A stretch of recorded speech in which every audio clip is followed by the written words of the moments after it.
What was the highest waste of money that you don't regret? Just shy of $20,000 to go to Antarctica traveling solo, small cruise ship. More than I've spent on every other vacation I've taken combined. Was one of the best trips of my life. It also gave me enough space and clarity to realize how toxic my ex was to me so that I could find the strength to leave not long after I got back. I'll always want to go back to Antarctica. The inner peace I found there changed my life. A quick 7-day trip to Maui in February a couple years ago with one of my teenage daughters, who happened to be free the same week I had off. Work was grinding me down and I needed a break. My wife and the rest of the family couldn't go, they were working or in school. The tickets were expensive, $850 each for bare-bones economy narrow rock-hard seats. It was a 12-hour flight that was packed to the brim. I was getting bedsores by the time we arrived. We rented snorkeling gear in a car, and spent every day from dawn to dusk snorkeling, sitting on the beaches and hiking in the mountains. We did the Hana Road, the 7 sacred pools and the Halikal Volcano National Park at sunset, and took tons of photos. We ate spam musubi for breakfast, poke and summon noodles for lunch and loco moco for supper. Slept like babies with the windows open wide in the cool nighttime breezes. The best way to blow $5,000 ever. So much what I needed at that point in my life. My grandfather absolutely loves the Beatles. He listens to their music every day. He doesn't speak English, but he always tries his best to sing along. It's so endearing. I had heard that Paul McCartney was coming to town for a concert. When I checked the ticket availability, there were only a few left and they were quite pricey. Especially for me, a high school student at the time. But I was determined to get him a ticket. And I did. I decided to present the ticket to him on my birthday since the concert would be just a few days afterwards. When I gave my grandfather the ticket, he had broken into tears and hugged me so hard. I had never seen him so happy. The smile didn't leave his face for the rest of the day. Leading up to the concert, he would talk to everyone about how he was going to see Paul McCartney and that he had the most thoughtful granddaughter in the world. I spent $300 on a mule. An actual living, 4-hooved, long-eared mule. We raise cattle, so a protection mule was a good excuse. But, really, I just fell in love with him. He's huge and sassy. He'll steal your hat and run away.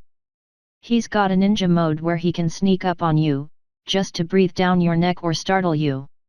He does keep the coyotes away. However, he has proved himself priceless because he eats thistle. When we got the lease on the land for our cattle, the pastures had been neglected and were in bad shape. Thistle is a spiky plant that spreads across the pasture, choking out grasses. Cows won't eat it. It's really hard to get rid of. To our surprise, the mule cleared out nearly all the thistle in a matter of months. He would eat the flowers out of the center. He saved us an enormous amount of money and labor. We were able to avoid using chemical weed killers, which we really didn't want to do. Probably the best investment in our whole cattle raising experience. Edit, Loki says thanks for all the sweet comments and awards. He'll definitely be getting some extra carrots tomorrow. Edit 2, Mule Tax. My fiancé and I dropped close to $3,000 on a kitchen table and coffee table from Carolina Game Tables. The kind where you can take the top off and have a board game space underneath. They're comparatively plain compared to some you see online, no lights or USB ports, no cubbies, drawers or cup holders.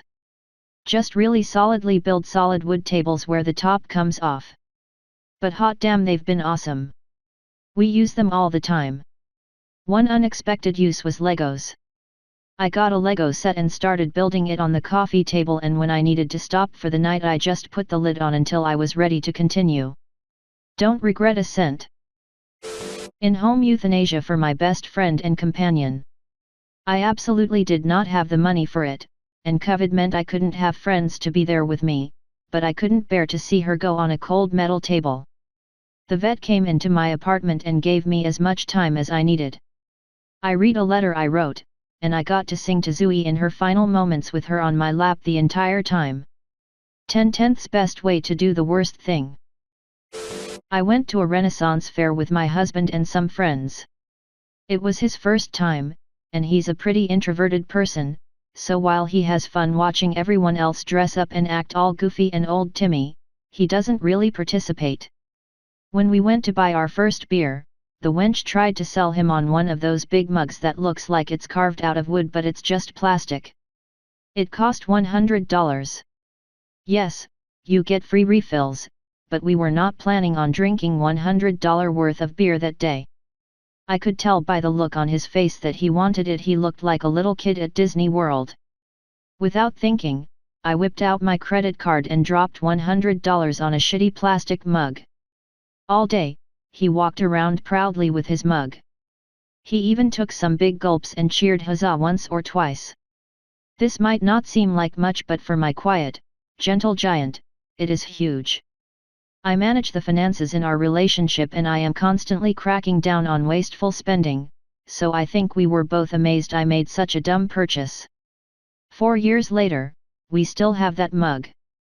He gets a big grin every time he sees it and teases me about my irresponsible impulse. And every time I see it, I just think about how much I love that big galoot.